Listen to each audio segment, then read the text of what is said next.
11ನೇ ಅಂತಾರಾಷ್ಟ್ರೀಯ ಯೋಗ ದಿನಾಚರಣೆಯಲ್ಲಿ ನಮ್ಮ ಮೈಸೂರು ಅರಮನೆ ಆವರಣದಲ್ಲಿ ಏರ್ಪಡಿಸಲಾಗಿರುವ ಈ ಸುಂದರ ಯೋಗ ದಿನಾಚರಣೆಯಲ್ಲಿ ಅಧ್ಯಕ್ಷದ ಒಂದು ಸ್ಥಾನವನ್ನು ವಹಿಸುತ್ತಿರುವ ಶ್ರೀ ಟಿ ಎಸ್ ಶ್ರೀವತ್ಸ ಅವರೇ, ಮಾನ್ಯ ಶಾಸಕರು ಕೃಷ್ಣರಾಜ ಕ್ಷೇತ್ರ, ಕಾರ್ಯಕ್ರಮ ಉದ್ಘಾಟನೆ ಮಾಡಿದ್ದ Shri doctor H C Madevappa ಅವರು, ಸಮಾಜ ಕಲ್ಯಾಣ ಇಲಾಖೆಯ ಸಚಿವರು ಹಾಗೂ ಮೈಸೂರು ಜಿಲ್ಲಾ ಉಸ್ತುವಾರಿಯವರು, ವೇದಿಕೆಯಲ್ಲಿ ಉಪಸ್ಥಿತರಿರುವ ನಮ್ಮ ಎಲ್ಲ ಗೌರವಾನ್ವಿತ ಅಧಿಕಾರಿಗಳೇ, ವರಿಷ್ಠ ಅಧಿಕಾರಿಗಳೇ, ಉಪಸ್ಥಿತರಿರುವ ಎಲ್ಲ ಗೌರವಾನ್ವಿತ ಗಣ್ಯರೇ, ಮುಂಭಾಗದಲ್ಲಿರುವ ಎಲ್ಲ ಹಿರಿಯರೇ, ಮಹನೀಯರೇ, ಮಹಿಳೆಯರೇ, ಯೋಗ ಅಭಿಮಾನವಾಗಬೇಕಾಗಿದೆ.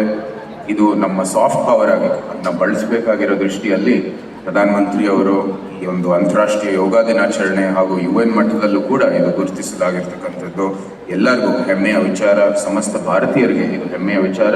ಇದು ನಮ್ಮ ಸಾಫ್ಟ್ ಪವರ್ ಆಗಿ ಇಡೀ ವಿಶ್ವದ ಲಾಭಕ್ಕಾಗಿ ಈ ಒಂದು ಒಳ್ಳೆ ಪದ್ಧತಿಯನ್ನು ಎಲ್ಲರೂ ಕೂಡ ಮುಂದುವರಿತಾ ಇದ್ದಾರೆ.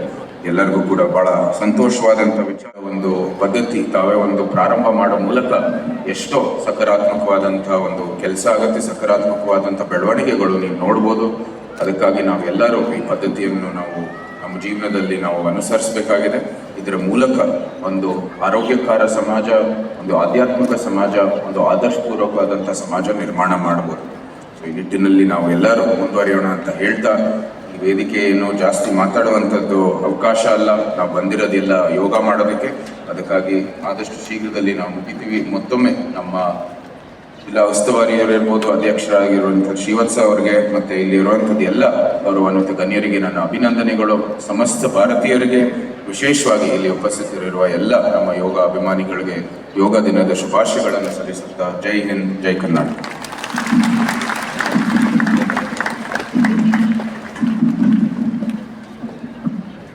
ಈಗ ಮತ್ತೊಮ್ಮೆ 2 ಮಂಡಿಗಳನ್ನ ಸ್ವಲ್ಪ ಇನ್ನೂ ಎಷ್ಟು ಸಾಧ್ಯ ಆಗುತ್ತೆ ಅಷ್ಟು ಹೊರಚಾಚಿ. ಉತ್ಥಾನ ಮಂಡೂಕಾಸನ. 2 ಕೈಗಳನ್ನು ಮುಂಭಾಗದಿಂದ ಮೇಲೆ ಚಾಚಿ ಮೇಲೆ, ಹಾಗೆ ಬಲ ಹಸ್ತವನ್ನ ಎಡಭುಜದ ಮೇಲೆ, ಎಡ ಹಸ್ತವನ್ನ ಬಲಭುಜದ ಮೇಲಿರಿಸಿ ಮೊಣಕೈಗಳು ಮೇಲ್ಮುಖವಾಗಿರಲಿ.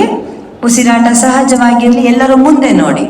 3, 2, 1, 0. ಕೈಗಳನ್ನು ಮೇಲೆ ಚಾಚಿ ನಿಧಾನವಾಗಿ ಮುಂಭಾಗದಿಂದ ಕೆಳಗಿಳಿಸಿ. ಹಾಗೆ ಬಲಗಾಲನ್ನು ಮುಂದೆ ಚಾಚಿ, ಎಡಗಾಲನ್ನು ಮುಂದೆ ಚಾಚಿ ನೀರಾಸನ, ತಿರುಚಿ ಮಾಡುವಂತಹ ಆಸನ. ಬಲಗಾಲನ್ನ ಮಡಿಸಿ ಎಡತೊಡೆಯ ಪಕ್ಕದಲ್ಲಿಡಿ. 2 ಕೈಗಳನ್ನ ಮುಂದೆ ಚಾಚಿ, ಬಲಗೈಯನ್ನ ಹಿಂಭಾಗಕ್ಕಿಡಿ. ಹಾಗೆ ಎಡಗೈಯನ್ನ ಬಲಮಂಡಿಯನ್ನ ಬಳಸಿ ಬಲಪಾದದ ಪಕ್ಕದಲ್ಲಿಟ್ಟು ನೀವು ಬಲಬದಿಯಿಂದ ಹಿಂದಕ್ಕೆ ನೋಡಬೇಕು. ಹಿಂದೆ ನೋಡಿ, ಬಲಬದಿಯಿಂದ ಹಿಂದಕ್ಕೆ. 3, 2, 1, 0. ಗುಡ್. 2 ಕೈಗಳನ್ನ ಮುಂದೆ ಚಾಚಿ ಕೆಳಗಿಳಿಸಿ. ಹಾಗೆ ಬಲಗಾಲನ್ನ ಚಾಚಿ ಮುಂದೆ. ಈಗ ಎಡಗಾಲನ್ನ ಮಡಿಸಿ ಬಲ ತೊಡೆಯ ಪಕ್ಕದಲ್ಲಿಡಿ. 2 ಕೈಗಳನ್ನ ಮುಂದೆ ಚಾಚಿ, ಎಡಗೈಯನ್ನ ಹಿಂದೆ ಇಡಿ. ಬಲಗೈಯನ್ನ ಎಡಮಂಡಿಯನ್ನ ಬಳಸಿ ಎಡ ಪಾದದ ಪಕ್ಕದಲ್ಲಿಟ್ಟು ನೀವು ಎಡಬದಿಯಿಂದ ಹಿಂದಕ್ಕೆ ನೋಡಿ. 3, 2, 1, 0. 2 ಕೈಗಳನ್ನು ಮುಂದೆ ಚಾಚಿ, ಕೈಗಳನ್ನ ಕೆಳಗಿಳಿಸಿ, ಕಾಲನ್ನು ಹಾಗೆ ನಿಧಾನ ಉಸಿರು ಬಿಟ್ಟು ಹಾಗೆ ಶಾಂತಿ ಸ್ಥಿತಿಯಲ್ಲಿ ಸೂಕ್ಷ್ಮವಾಗಿ ಗಮನಿಸ್ತಾ ಹೋಗ್ತಾ ಇರ್ತೀವಿ. ಹೊಟ್ಟೆಯ ಕೊಬ್ಬು ಕಮ್ಮಿ. ಪ್ರಾಣಾಯಾಮದಲ್ಲಿ ಮೊದಲನೇ ಅಭ್ಯಾಸ ಕಪಾಲಭಾತಿ ಪ್ರಾಣಾಯಾಮ. 2 ಹಸ್ತಗಳು ಮಂಡಿಯ ಮೇಲೆ, ಚಿನ್ಮುದ್ರೆ, ಹೆಬ್ಬೆರಳು ಮತ್ತು ತೋರ್ಬೆರಳನ್ನು ಜೋಡಿಸಿ ದೀರ್ಘವಾದ ಉಸಿರನ್ನು ತಗೊಂಡು ಸ್ಫೋಟಕ ರೇಚಕ ಮಾಡ್ತಾ 20 ಬಾರಿ ಹೊಟ್ಟೆಯ ಭಾಗವನ್ನು ಸಂಕುಚಿತಗೊಳಿಸೋಣ. ದೀರ್ಘವಾದ ಉಸಿರು ತಗೊಳ್ಳಿ.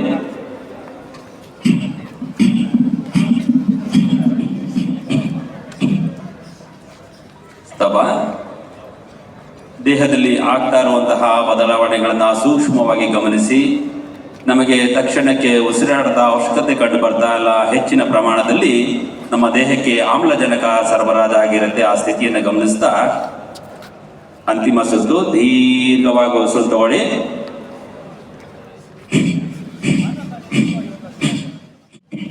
ಸ್ತಬ, ಸಹಜವಾದ ಉಸಿರಾಟ, ಕಪಾಲಭಾತಿ ಅಭ್ಯಾಸವನ್ನು ಮಾಡೋದ್ರಿಂದ ತಲೆಬುರುಡೆ, ಮೂಗಿನ ದ್ವಾರಗಳು, ಉಸಿರಾಟದ ನಾಳಗಳು ಶುದ್ಧಿಯಾಗುತ್ತವೆ. ಶ್ವಾಸಕೋಶಗಳಿಂದ ಕಫವನ್ನು ಹೊರಹಾಕಿ ಅಸ್ತಮಾ ಕಾಯಿಲೆಯನ್ನು ಶಮನಗೊಳಿಸಬಹುದು. ಮುಂದಿನ ಅಭ್ಯಾಸ ನಾಡಿ ಶೋಧನ ಪ್ರಾಣಾಯಾಮ. ಎಡಹಸ್ತ ಚಿನ್ಮುದ್ರೆಯಲ್ಲಿರಲಿ, ಬಲಹಸ್ತವನ್ನು ನಾಸಾಗ್ರ ಮುದ್ರೆ. ಹೆಬ್ಬೆರಳಿನಿಂದ ಬಲಹೊಳ್ಳೆಯನ್ನು ಮುಚ್ಚಿ ನಿಧಾನವಾಗಿ ಎಡಹೊಳ್ಳೆಯಿಂದ ಉಸಿರು ತಗೊಳ್ಳಿ. ಎಡಹೊಳ್ಳೆಯನ್ನು ಮುಚ್ಚಿ ಬಲಹೊಳ್ಳೆಯಿಂದ ನಿಧಾನವಾಗಿ ಉಸಿರನ್ನು ಹೊರಹಾಕಿ. ಬಲಹೊಳ್ಳೆಯಿಂದ ನಿಧಾನವಾಗಿ ಉಸಿರನ್ನು ತಗೊಳ್ಳಿ. ಎಡಹೊಳ್ಳೆಯಿಂದ ನಿಧಾನವಾಗಿ ಉಸಿರನ್ನು ಹೊರಹಾಕಿ. ಎಡಹೊಳ್ಳೆಯಿಂದ ನಿಧಾನವಾಗಿ ಉಸಿರನ್ನು ತಗೊಳ್ಳಿ. ಬಲಹೊಳ್ಳೆಯಿಂದ ನಿಧಾನವಾಗಿ ಉಸಿರನ್ನು ಹೊರಹಾಕಿ. ಬಲಹೊಳ್ಳೆಯಿಂದ ನಿಧಾನವಾಗಿ ಉಸಿರು ತಗೊಳ್ಳಿ. ಎಡಹೊಳ್ಳೆಯಿಂದ ನಿಧಾನವಾಗಿ ಉಸಿರನ್ನು ಹೊರಹಾಕಿ. ಎಡಹೊಳ್ಳೆಯಿಂದ ನಿಧಾನವಾಗಿ ಉಸಿರನ್ನು ತಗೊಳ್ಳಿ. ಬಲಹೊಳ್ಳೆಯಿಂದ ನಿಧಾನವಾಗಿ ಉಸಿರನ್ನು ಹೊರಹಾಕಿ. ಬಲಹೊಳ್ಳೆಯಿಂದ ನಿಧಾನವಾಗಿ ಉಸಿರನ್ನು ತಗೊಳ್ಳಿ. ಎಡಹೊಳ್ಳೆಯಿಂದ ನಿಧಾನವಾಗಿ ಸಂಪೂರ್ಣ ಉಸಿರನ್ನು ಹೊರಹಾಕಿದ ನಂತರ ಹಸ್ತವನ್ನು ಕೆಳಗಿಳಿಸಿ. ಎರಡು ಹಸ್ತಗಳು ಚಿನ್ಮುದ್ರೆ. ಸಹಜವಾದ ಉಸಿರಾಟ, ದೇಹದಲ್ಲಿ ಆಗುವ ಬದಲಾವಣೆಗಳನ್ನು ಗಮನಿಸಿ. ನಾಡಿ ಶೋಧನಾ ಅಭ್ಯಾಸದಿಂದ ಮನಸ್ಸಿನ ಏಕಾಗ್ರತೆ, ಶಾಂತತೆ, ದೇಹದಲ್ಲಿ ಲಘುತ್ವ, ಮುಖದಲ್ಲಿ ಕಾಂತಿ ಮತ್ತು ಕಣ್ಣುಗಳಲ್ಲಿ ಹೊಳಪು ಮೂಡುತ್ತದೆ. ಸಂಪೂರ್ಣ ನಾಡಿಗಳ ಮೇಲ್ತುಟಿಯ ಮೇಲೆ ಕಿರುಬೆರಳು ಕೆಳತುಟಿಯ ಕೆಳಗೆ ದೀರ್ಘವಾಗಿ ಉಸಿರನ್ನು ತಗೊಳ್ಳಿ. ಜೇಂಕಾರ ಮಾಡ್ತಾ ಸಂಪೂರ್ಣ ಉಸಿರು ಹೊರಹಾಕಿ.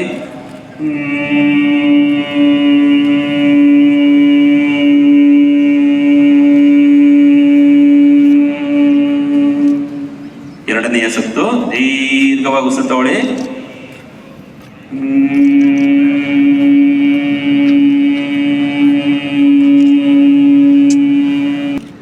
ಅಂತಿಮ ಸುತ್ತು ಮತ್ತೊಮ್ಮೆ ದೀರ್ಘವಾಗಿ ಉಸಿರು ತಗೊಳ್ಳಿ.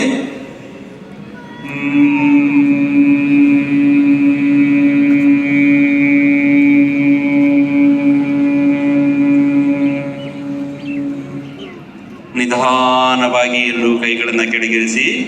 ಎರಡು ಹಸ್ತಗಳು ಮಂಡಿಯ ಮೇಲೆ. ಹಾಗೆ ನಿಧಾನವಾಗಿ ನಿಮ್ಮ ಮನಸ್ಸನ್ನ ಹಣೆಯ ಮಧ್ಯಭಾಗಕ್ಕೆ ತನ್ನಿ. ನಿಮ್ಮ ಮನಸ್ಸನ್ನು ಹಣೆಯ ಮಧ್ಯಭಾಗದಲ್ಲೇ ಕೇಂದ್ರೀಕರಿಸಿ ಧ್ಯಾನವನ್ನು ಮುಂದುವರಿಸಿ.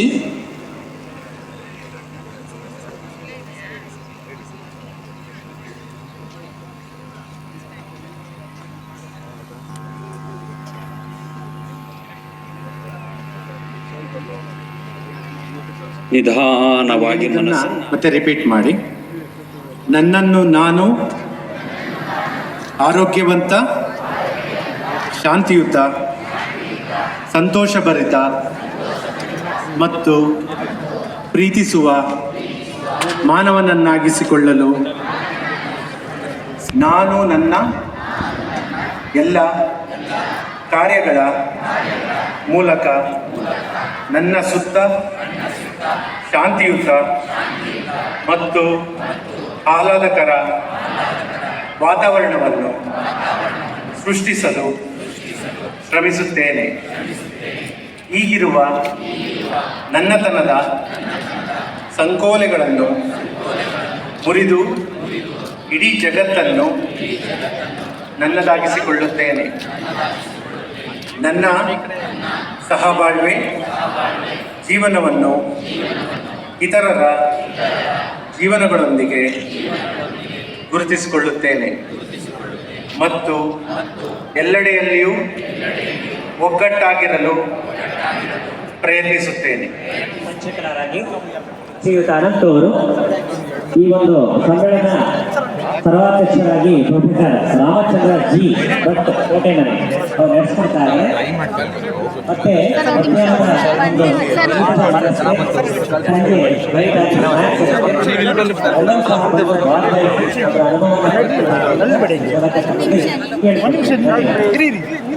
ಶರಣ